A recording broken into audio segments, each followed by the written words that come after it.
La Procuraduría General de la Nación y la Sala Plena de la Corte Constitucional, con sus 9 magistrados, llegamos a averiguar, a analizar, a estudiar de frente 2 problemas que hoy, según las tutelas que llegan a la Corte Constitucional, aquejan a la población más vulnerable en Antioquia. Esos 2 temas son el de la salud. Tenemos el nivel de afectación de derechos según el número de tutelas que llegan a la Corte Constitucional, de mayor cantidad de personas que acuden a la acción de tutela para la protección del derecho a la salud en Antioquia. El año pasado representó más del 25% de las tutelas del país se originaron en salud en Antioquia.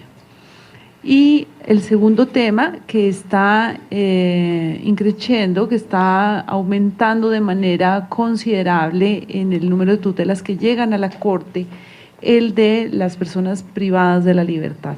Pese a sentencias estructurales, pese a estados de cosas inconstitucionales, pese a la enorme atención que los jueces constitucionales le brindan a estos 2 temas, siguen siendo una manifestación de la afectación concreta de los derechos. Por eso, en conjunto con la Procuraduría, hemos decidido ir a la provincia a averiguar qué es lo que está pasando. En este caso, ¿qué está pasando en Antioquia? ¿Cuáles son esos elementos que no se han podido combatir para efectos de proteger de manera real y efectiva a las personas en situación de vulnerabilidad? Afortunadamente, en este momento tenemos una Procuraduría con la que tenemos la posibilidad de organizar equipo, de trabajar de manera conjunta, y por eso hemos ya organizado varias audiencias. Esta es la 4ª, señor Procurador, que nos permite salir a la provincia a atender de manera directa las preocupaciones. Muy bien, sí, como lo ha señalado la presidenta de la Corte Constitucional, para nosotros es un gran motivo de satisfacción este trabajo conjunto con la Corte Constitucional. Lo mencionaba esta mañana, estuvimos en la Sierra Nevada de Santa Marta, en Nabucima, estuvimos en San Andrés, estuvimos en Riohacha, y hoy es la 4ª audiencia aquí en la ciudad de Medellín. Y realmente nos entusiasma mucho porque sumar estos esfuerzos y articular acciones en consideración al poder que tiene la Corte de emitir unas órdenes, de impartir unas instrucciones, por decirlo en lenguaje coloquial, a determinadas autoridades públicas, nos incluye también a nosotros. Y por eso nosotros hemos hecho unos anuncios en relación no solo con indagaciones que hemos iniciado en 24 ciudades de Colombia, sino con una acción popular contra 28 departamentos del país que se han mantenido al margen de los compromisos territoriales que tienen, particularmente con los sindicados, que como ustedes saben es una responsabilidad de los entes territoriales. Entonces, aprovechar esta circunstancia para armar un plan de acción, para llamar la atención sobre lo que se está discutiendo en el país en este momento, que es nada más ni nada menos que el Plan Nacional de Desarrollo, que es que esa carta de navegación de inversiones, de políticas públicas, examinar como lo hacíamos ahora en el seminario, por ejemplo, todo el tema de asociaciones públicas privadas y de nuevas herramientas para contribuir a la modernización de la infraestructura, acabar con el hacinamiento, que en últimas pues representan unos escenarios que son totalmente propicios a garantizar estos derechos que diariamente están siendo violados dentro del sistema penitenciario y carcelario. De ahí la importancia de esta audiencia, esperamos tener una serie de conclusiones. Yo he propuesto en el día de hoy también que acudamos a los mecanismos de la cooperación internacional. Hay países que estaban hace muy pocos años ante dificultades parecidas a las de Colombia y han hecho ese milagro de modernizar el sistema penitenciario y de comenzar a garantizar los derechos de los internos. Un caso particular es España, yo lo mencionaba, la cooperación española está lista a trabajar con nosotros y de hecho le estamos proponiendo hoy al rector de AFIT que conjuntamente con la Agencia Española de Cooperación, con el programa Eurosocial que coordina España, pudiéramos poner en marcha esa cooperación técnica con las personas además que hicieron la reforma penitenciaria en España a comienzos de los años 80.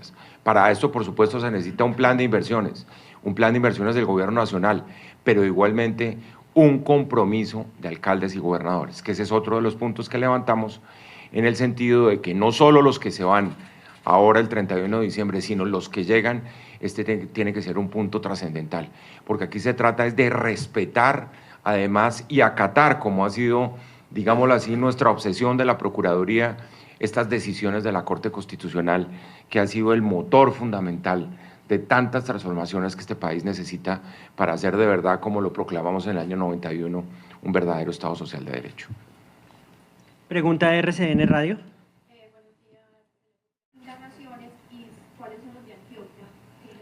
Sí, estamos hablando de 28 departamentos, donde está incluido, por supuesto, el departamento de Antioquia. En el caso de la acción popular que presentamos la semana pasada, ahí incorporamos unas medidas cautelares que tienen que ver con acciones que tienen que tomar cada uno de los departamentos en el manejo de situaciones que le competen a los gobernadores, y es competencia de los departamentos en materia de adecuación y de adquisiciones del caso y de financiamiento de establecimientos penitenciarios para sindicados, porque como ustedes saben, la responsabilidad en materia de los condenados es del IMPEC, pero la responsabilidad en materia de sindicados es precisamente de las entidades territoriales.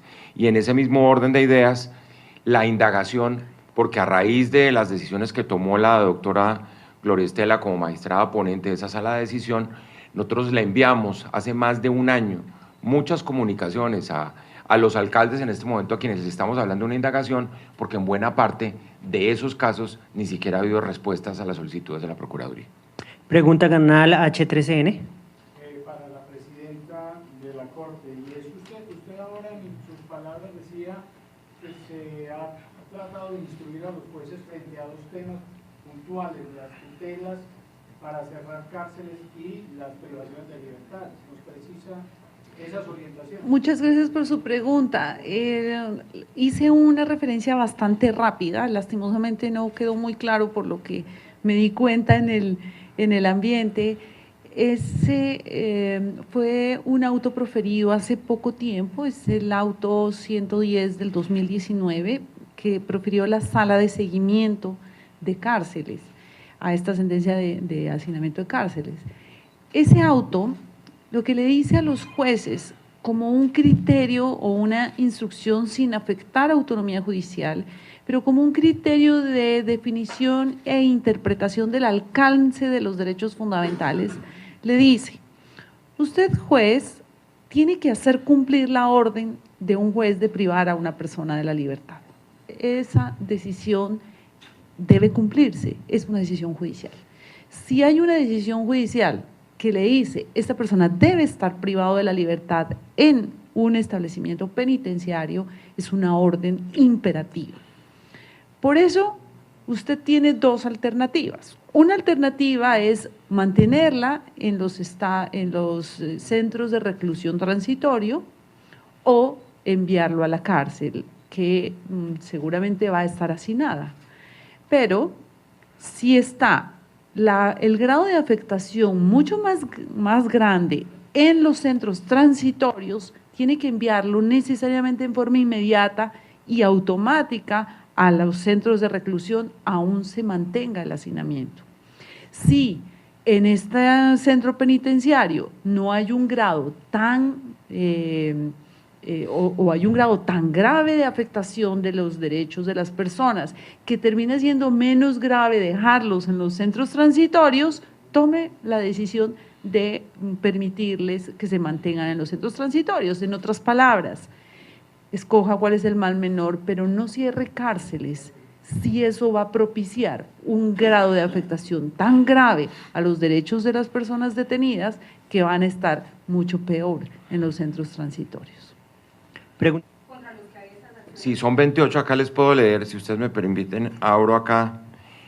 Entes territoriales, municipales y distritales, en el caso de capitales del departamento, son Leticia, Medellín, Arauca, Barranquilla, Cartagena, Tunja, Manizales, Florencia, Yopal, Popayán, Valledupar, Montería, Bogotá, Neiva, Riohacha, Santa Marta, Villavicencio, Pasto, Cúcuta, Mocoa, Armenia, Pereira, San Andrés, Bucaramanga, Sincelejo, Ibagué y Cali. Esas son las 28 ciudades. ¿Y cuando se habla de la acción popular en Antioquia, tiene que ver el gobernador o? la acción popular es precisamente en el caso de los departamentos, que como ustedes saben, para hacer claridad, la responsabilidad es completamente territorial.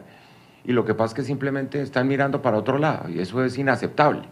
Y parte del problema de la sostenibilidad financiera, o mejor, del financiamiento como tal de los nuevos establecimientos, pues tiene que ver con la falta de voluntad política de los gobernadores para poner en marcha una política de presupuestar unos recursos para poner fin a ese problema. Última pregunta, Teleantioquia. Buenas tardes, una consulta. ¿Por qué se ha esquivado tanto el decretar la emergencia carcelaria y se contemplan todas esas soluciones? Presidenta, ¿quiere eso?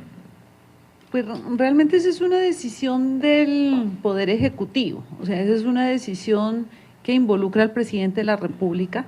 Las emergencias carcelarias traen muchas dificultades desde el punto de vista de la restricción de los derechos de las personas que están detenidas. Indudablemente hay aún más restricción de sus derechos, medidas sancionatorias más fuertes, disciplinarias más intensas. Seguramente al hacer la ponderación ahí entre qué hacemos, mantenemos un statu quo o afectamos y restringimos un poco más los derechos a pesar de que haya medidas que se puedan adoptar de otra forma, seguramente esas son las valoraciones que el Ejecutivo en su momento hará y por eso no siempre es fácil tomar una decisión de esas. Colegas, muchísimas gracias. Una última pregunta, qué pena. ¿Le podemos explicar a la opinión pública de qué consta la acción popular, qué tipo de investigación jurídica es y después de eso qué sigue? Sí, les voy a poner un ejemplo y es el caso de Odebrecht, que les gusta tanto a los medios y sobre el cual pues la Procuraduría ha insistido tanto. Nosotros logramos por la vía de una acción popular, por ejemplo, que se reconociera económicamente una multa de más de 260 millones de dólares porque el juez popular, particularmente magistrados del Tribunal Administrativo de Cundinamarca, decidieron proteger el derecho colectivo a la integridad de la moralidad pública. ¿Qué busca? Proteger derechos colectivos.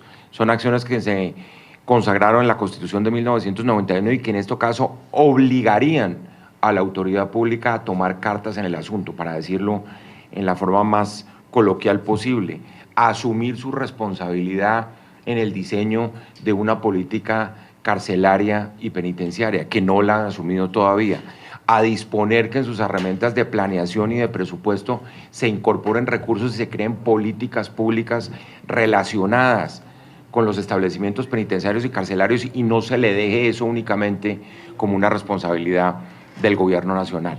Herramientas, por supuesto, son órdenes en el caso particular del Tribunal Administrativo. Nosotros estamos pidiendo medidas cautelares, es decir, medidas inmediatas al tribunal con ese propósito, pensar en medidas extraordinarias, por ejemplo, como siempre pasa, cada vez que en este país, por ejemplo, se ha pensado en estados de excepción, la gran pregunta no es utilizarlo, sino ¿para qué utilizarlo? Como muy bien decía la presidenta de la Corte Constitucional, en este caso hay que medir muy claramente eso que implica en materia de restricción de derechos. Si se van a tomar medidas realmente radicales, sin afectar los derechos de la población interna, y vamos a dar ese gran paso hacia adelante, hacia la modernización, por ejemplo, se justificaría. Pero esa herramienta no es útil en sí misma planteada sin saber cuál es el objetivo de su utilización. Lo que habría que preguntar primero es la emergencia carcelaria, ¿para qué? Y evitar, por supuesto, restringir los derechos de la población interna cuando ya tan afectados se encuentran, como se ha demostrado acá en las horas de audiencia que llevamos aquí en la ciudad de Medellín. Muchísimas gracias.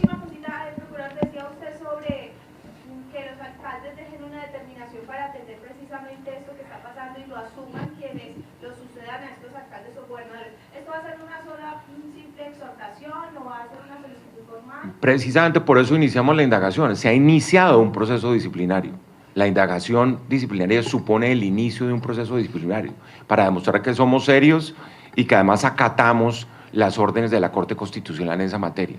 Estos ya no son simplemente pactos de caballeros, como decía ordinariamente. De hecho, muchos se firmaron el año pasado y antepasado y nadie los ha cumplido. Entonces, ante la imposibilidad de hacerlo, digámoslo por las buenas, estamos iniciando una investigación disciplinaria para demostrar que las posibilidades de poner en marcha medidas de carácter disciplinario están sobre la mesa si no se llega a cumplir con esos mandatos y esas obligaciones de carácter legal que tienen los alcaldes con la política penitenciaria y carcelaria de Colombia. Muchísimas gracias, procurador, magistrada, por atender esta rueda de prensa. Muy bien.